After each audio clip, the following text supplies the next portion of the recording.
This is our functional anatomy presentation on the piriformis muscle.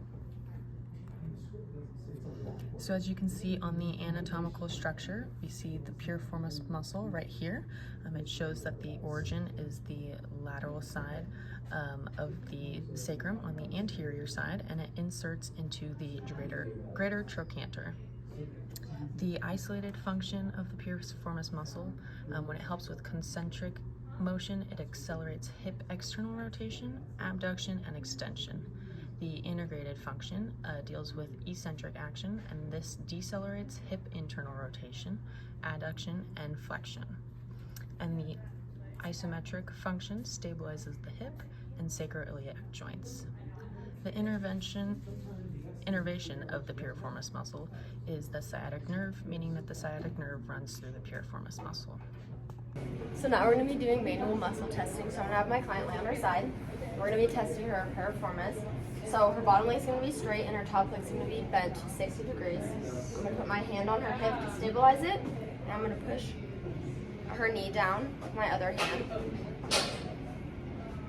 If there's pain, then her test is positive, and if there's no pain, then the test is negative. Alright, so now we're going to measure the flexibility of the piriformis using a goniometer.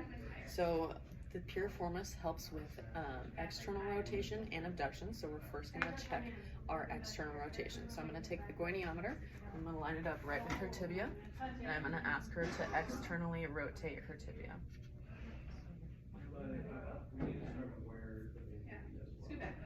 Perfect.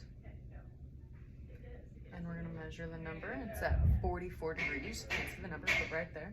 So that's a really good external rotation. And then, so the second way we're going to measure the flexibility is by looking at hip abduction. So I'm going to line up the goniometer right where her pelvis is, and I'm going to have her bring her leg out, and I'm going to measure how far the leg moves.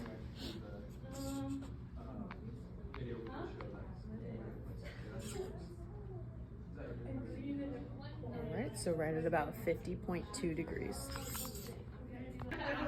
One of the first exercises that we can do to lengthen the piriformis muscle is by doing a seated piriformis stretch test. So what you're going to do is you're going to bring your leg up to where your ankle is right above your knee. The first way we can stretch the piriformis is by bringing the knee up towards your chest. You're going to want to make sure that your chest is nice and tall, and bring the knee up for that flexibility. A modified way you can do this is kind of leaning forward and bringing your knee to your chest, or you can have an external rotation and bring your knee in as well.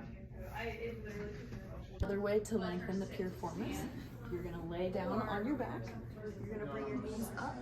One knee is going to cross over the other. You're going to reach your hands through and grab the back of your knee, and then you're going to pull towards your chest, and that's going to stretch the inside of your leg right on the piriformis.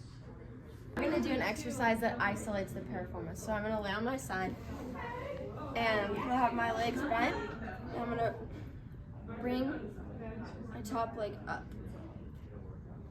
And this is isolating your piriformis because you're only working right here. Now we're going to incorporate the piriformis into a functional exercise. So we're going to do a lunge. So when you're going down, the piriformis is decelerating the hip, and when you're pushing back up, it's accelerating.